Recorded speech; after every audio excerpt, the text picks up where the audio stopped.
French Peel, DELF niveau B2 du cadre européen commun de référence pour les langues. Épreuve orale collective. Vous allez écouter plusieurs documents. Avant chaque écoute, vous entendrez le son suivant.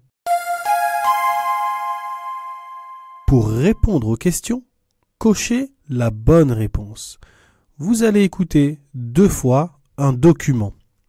Vous écoutez une émission à la radio. Lisez les questions, écoutez le document, puis répondez.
Elle ne ferait pas d'efforts pour maigrir, serait fainéante. Les personnes en surpoids ou obèses sont victimes de stéréotypes, voire de rejets. Ces discriminations en raison du poids portent un nom, la grossophobie. D'où vient ce terme? Le concept est né aux États-Unis dans les années 1960. Il a ensuite été popularisé dans les années 1990 en France par l'actrice Anne Zamberlan, elle-même obèse depuis l'enfance. Il a cependant fallu attendre 2019 pour que le mot entre dans le dictionnaire Le Petit Robert. Le terme grossophobie veut mettre en lumière des discriminations encore méconnues. Tout d'abord dans le monde du travail. Selon une étude de l'Organisation internationale du travail et du Défenseur des droits, un homme en surpoids a 3 fois moins de chances d'être embauché qu'un homme mince. Une femme en surpoids a quant à elle 8 fois moins de chances. Pourtant en France, discriminer une personne en raison de son apparence physique est puni par la loi. Les personnes en surpoids rencontrent aussi plus de difficultés pour se soigner. Des études scientifiques ont par exemple observé que certains médecins ont tendance à être moins bienveillants avec leurs patients en surpoids, au risque de commettre des erreurs de diagnostic. Certains matériels médicaux, comme par exemple les lits d'hôpitaux, les brassards mesurant la tension, ne sont pas toujours adaptés à toutes les corpulences. À cela s'ajoutent des regards et des remarques stigmatisants au quotidien, dans la rue ou à l'école. Pourquoi le débat sur la grossophobie est-il important? Tout d'abord parce que le surpoids et l'obésité s'accroissent. Si aujourd'hui, l'obésité touche environ 13% de la population, près d'un quart de l'humanité pourrait être concernée d'ici 2045. Ensuite, les stéréotypes sur le surpoids ont encore la vie dure. Selon un sondage réalisé en 2020, près de 7 Français sur 10 estiment que perdre du poids est une simple question de volonté. Et plus de 6 Français sur 10 sont persuadés que l'obésité n'est due qu'à une mauvaise alimentation et un manque d'activité physique. Pourtant, l'obésité est une maladie et non un choix. Plusieurs facteurs sont en cause, comme le mal-être psychologique, l'environnement, la génétique. Ils peuvent être aggravés par des facteurs sociaux comme la pauvreté. Culpabiliser les personnes grosses est contre-productif et peut même aggraver leur situation. Cependant, les lignes bougent, notamment grâce au mouvement Body Positive ou Body Neutrality sur les réseaux sociaux. L'objectif? Encourager à accepter son corps en dehors des normes de minceur. En France, le collectif Gras Politique ou l'écrivaine Gabrielle Dédier porte aussi cette question dans les médias et espère voir changer les regards.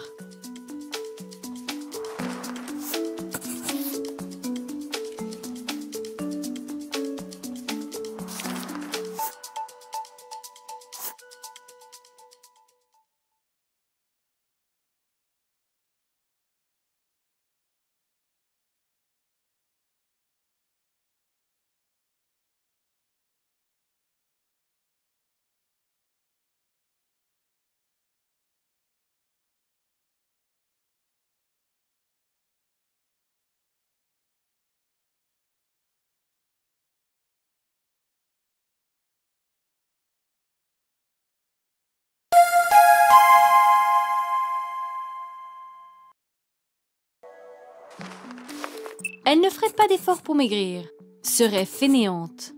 Les personnes en surpoids ou obèses sont victimes de stéréotypes, voire de rejets. Ces discriminations en raison du poids portent un nom, la grossophobie. D'où vient ce terme? Le concept est né aux États-Unis dans les années 1960. Il a ensuite été popularisé dans les années 1990 en France par l'actrice Anne Zamberlan, elle-même obèse depuis l'enfance. Il a cependant fallu attendre 2019 pour que le mot entre dans le dictionnaire Le Petit Robert.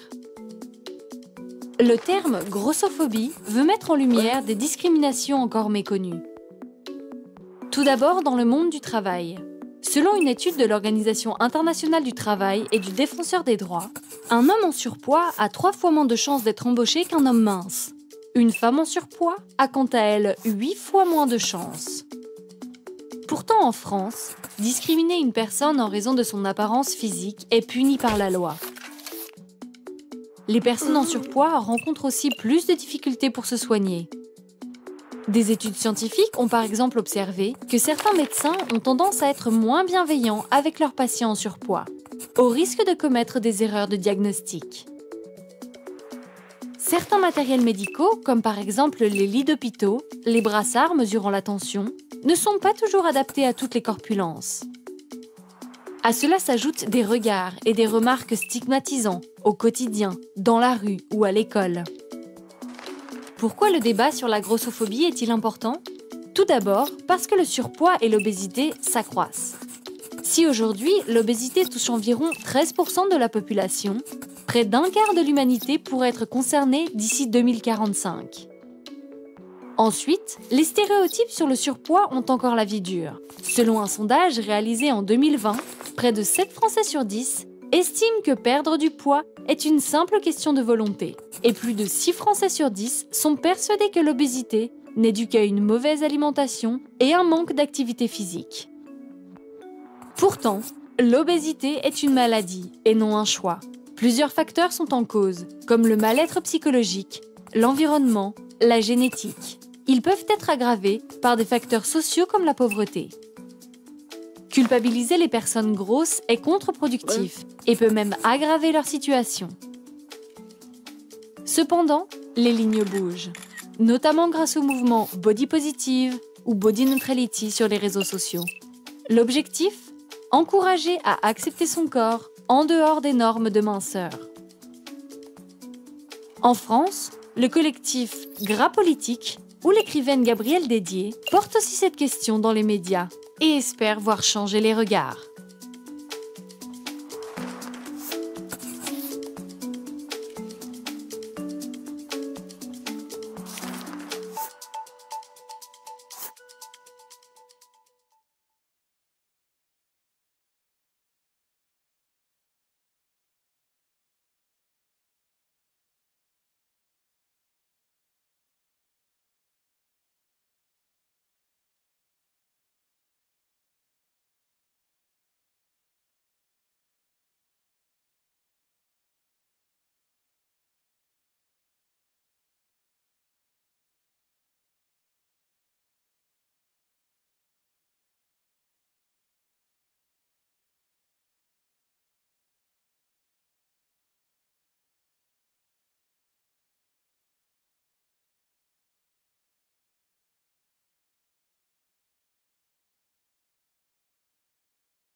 Exercice 2. Vous allez écouter 2 fois un document. Vous écoutez une émission à la radio. Lisez les questions, écoutez le document, puis répondez.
Être senior au travail, ce n'est pas encore la norme, mais ça pourrait le devenir. Les 50-64 ans représentent plus d'un actif sur 4. Dans cette usine de biscuits, beaucoup ont déjà dépassé les 50 ans. 58, bientôt 59. Il faut que j'aille jusqu'à 62. Le problème, c'est qu'avec l'âge, le corps s'use, devient moins endurant. Bref, les effets de la pénibilité se font sentir. Quand on a été évidemment longtemps exposé à porter des charges lourdes ou avoir des postures très déséquilibrées, accroupi, penché, tordu, etc., à la longue, on a de fortes chances d'en avoir les traces dans son squelette, dans ses muscles, dans ses articulations. Ces TMS, ou troubles musculo-squelettiques, sont de loin la première cause de maladie professionnelle. Mais les salariés ne sont souvent même pas conscients d'avoir un comportement à risque. On ne pense pas bien à éviter aux gens de s'accroupir beaucoup, se tordre, se pencher, avoir très souvent à mettre les bras en l'air. Typiquement, les problèmes d'épaule sont très, comme on dit, indexés sur l'âge. La loi oblige depuis 2010 les entreprises de plus de 50 salariés à mettre en place un plan senior. Mais ici, on travaille sur la question depuis 2008. Pour le confort des salariés, une grande partie du matériel a été adapté. Alors ici, voilà, on a un condensé de tout ce que l'on a pu faire de bien en termes de pénibilité. Une réhausse du sol avec tapis anti-fatigue. Donc ces tapis-là, comme je vous disais tout à l'heure, ont cette vertu de déstresser les jambes. Bon, bah, c'est un petit peu ça. Vous remarquerez que les personnes travaillent debout, mais qu'elles ont la possibilité, c'est un choix, de travailler assises. Elles peuvent le faire parce que la table d'alimentation que vous voyez ici a été rapprochée très sensiblement des personnes. Donc la gestuelle n'est pas une gestuelle profonde. Elle est répétitive, certes, mais pas profonde. D'autres mesures ont été mises en place, comme un turnover sur les postes toutes les 30 minutes. L'objectif est de casser la répétitivité des gestes, cause majeure d'usure avec le temps. Malgré tout, une plus grande fatigue reste inéluctable. Avec l'âge, on supporte moins certaines conditions de travail. Je crois que c'est surtout le lever le matin, déjà.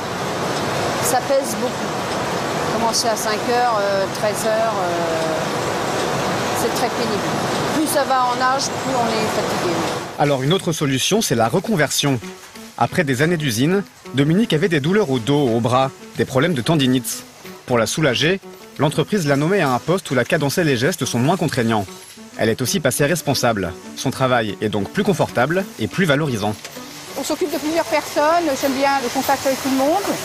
Et puis, c'est assez plaisant, quoi. Puis j'aime bien ma place, hein, c'est très intéressant. Puis j'aime bien avoir un peu de responsabilité aussi, alors... non, très bien.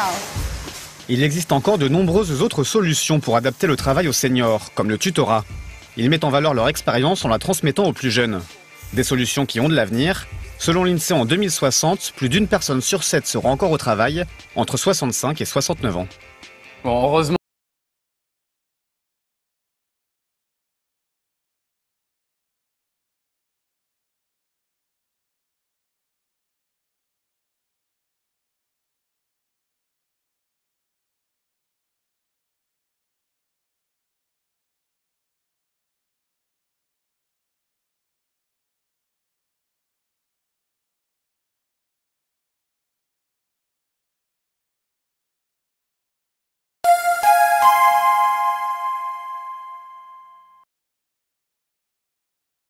Être senior au travail, ce n'est pas encore la norme, mais ça pourrait le devenir. Les 50-64 ans représentent plus d'un actif sur 4. Dans cette usine de biscuits, beaucoup ont déjà dépassé les 50 ans. 58, bientôt 59. Il faut que j'aille jusqu'à 62. Le problème, c'est qu'avec l'âge, le corps s'use, devient moins endurant. Bref, les effets de la pénibilité se font sentir. Quand on a été évidemment longtemps exposé à porter des charges lourdes ou avoir des postures très déséquilibrées, accroupi, penché, tordu, etc., à la longue, on a de fortes chances d'en avoir les traces dans son squelette, dans ses muscles, dans ses articulations. Ces TMS, ou troubles musculo-squelettiques, sont de loin la première cause de maladie professionnelle. Mais les salariés ne sont souvent même pas conscients d'avoir un comportement à risque. On ne pense pas bien à éviter aux gens de s'accroupir beaucoup, se tordre, se pencher, avoir très souvent à mettre les bras en l'air. Typiquement, les problèmes d'épaule sont très, comme on dit, indexés sur l'âge. La loi oblige depuis 2010 les entreprises de plus de 50 salariés à mettre en place un plan senior. Mais ici, on travaille sur la question depuis 2008. Pour le confort des salariés, une grande partie du matériel a été adapté. Alors ici, voilà, on a un condensé de tout ce que l'on a pu faire de bien en termes de pénibilité. Une réhausse du sol avec tapis anti-fatigue. Donc ces tapis-là, comme je vous disais tout à l'heure, ont cette vertu de déstresser les jambes. Bon, c'est un petit peu ça. Vous remarquerez que les personnes travaillent debout, mais qu'elles ont la possibilité, c'est un choix, de travailler assises. Elles peuvent le faire parce que la table d'alimentation que vous voyez ici a été rapprochée très sensiblement des personnes. Donc la gestuelle n'est pas une gestuelle profonde. Elle est répétitive, certes, mais pas profonde. D'autres mesures ont été mises en place, comme un turnover sur les postes toutes les 30 minutes. L'objectif est de casser la répétitivité des gestes, cause majeure d'usure avec le temps. Malgré tout, une plus grande fatigue reste inéluctable. Avec l'âge, on supporte moins certaines conditions de travail. Je crois que c'est surtout le lever le matin, déjà. Ça pèse beaucoup. Commencer à 5h, 13h, c'est très pénible. Plus ça va en âge, plus on est fatigué.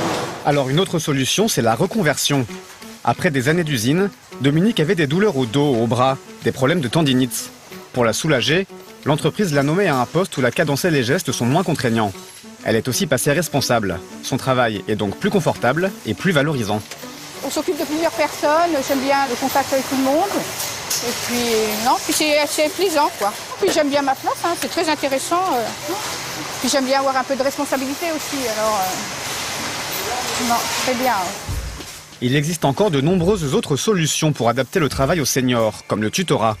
Ils mettent en valeur leur expérience en la transmettant aux plus jeunes. Des solutions qui ont de l'avenir. Selon l'INSEE, en 2060, plus d'une personne sur 7 sera encore au travail, entre 65 et 69 ans. Bon, heureusement.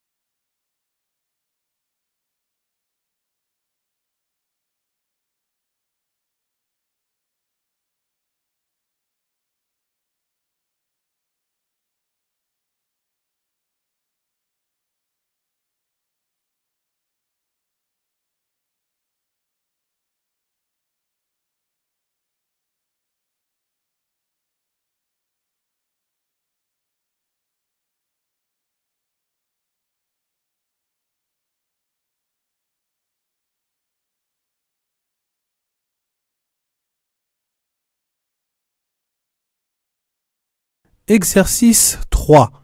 Vous allez écouter une fois 3 documents. Document 1.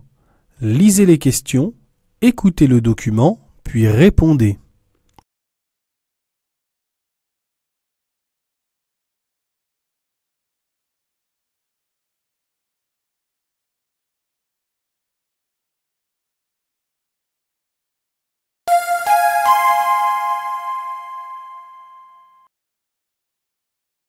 Si je vous disais que les loups sont capables de faire pousser des arbres, vous me regarderiez sans doute avec étonnement, et pourtant d'une certaine manière, c'est vrai. Je vous donne un exemple.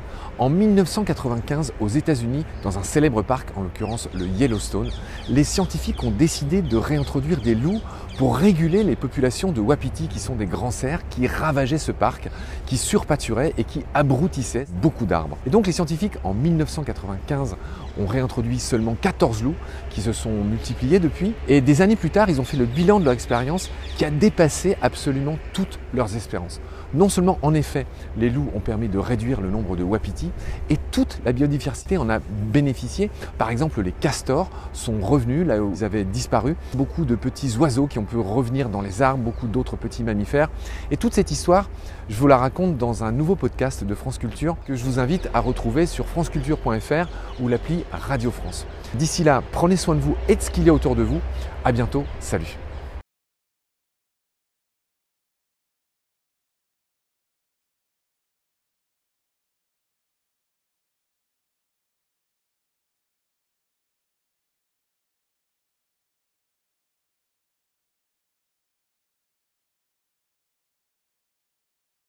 Document 2.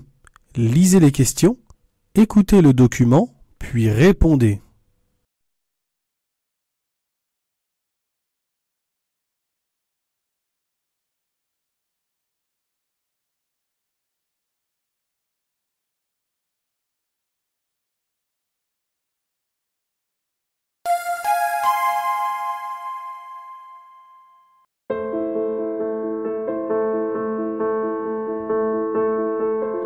En France, 2 foyers sur 3 possèdent un animal de compagnie. Alors avoir un chien ou un chat, la plupart des tout-petits en rêvent. Mais avant de franchir le pas, il faut peser le pour et le contre. C'est bénéfique pour l'enfant dans la mesure où ça l'aide à prendre soin du vivant, de quelqu'un d'indépendant de lui, mais qui peut rester très proche aussi affectivement. Ça l'aide à prendre conscience des besoins de l'animal qui sont les mêmes besoins que celui de l'enfant. Il y a une notion de responsabilité et aussi d'altérité. Il comprend mieux ce qui se passe sur lui parce qu'il le voit sur l'animal. Ça fait un peu miroir. Même s'il peut apporter beaucoup à votre enfant, un animal de compagnie est une responsabilité. C'est un engagement à long terme. Ce que le lapin a apporté à Sohan, c'est que quelque part, ça le responsabilise. Il sait que tous les matins, avant de partir à l'école, il doit vérifier s'il a de l'eau, si sa gamelle est encore pleine. Et le soir, pareil, quand il rentre, c'est toujours le petit câlin pour son lapin. C'est pas un jouet. On va pas prendre un animal et puis on en a marre, au bout de 2 jours, hop, on le range et on ressort autre chose. Le lapin, ça reste un animal très gentil et surtout très docile. Choisissez un animal qui correspond à votre mode de vie. N'oubliez pas, l'animal n'est jamais l'animal de l'enfant, mais celui de toute la famille.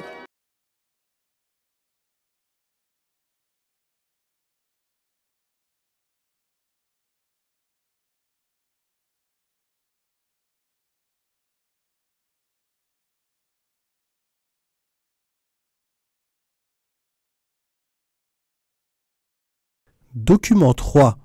Lisez les questions, écoutez le document, puis répondez.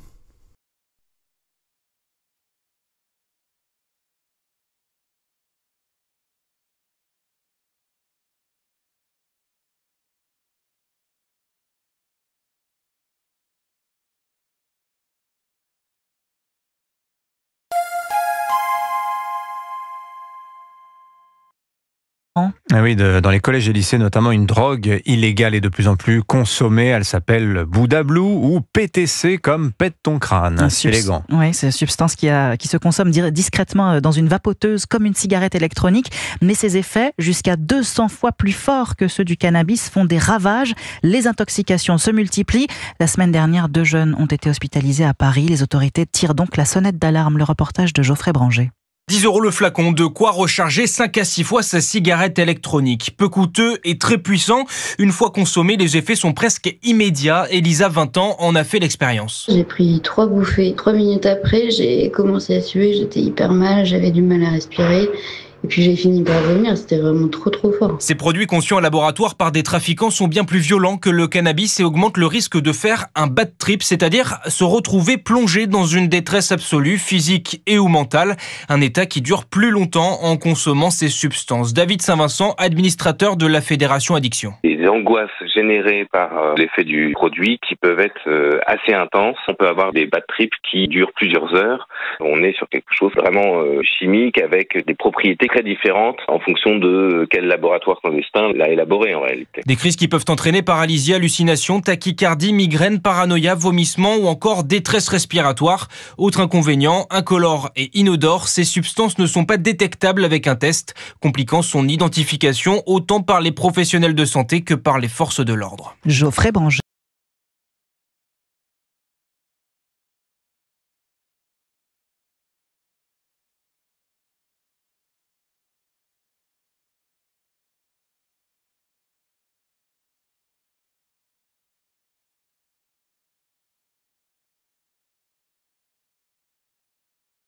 L'épreuve de compréhension de l'oral est terminée.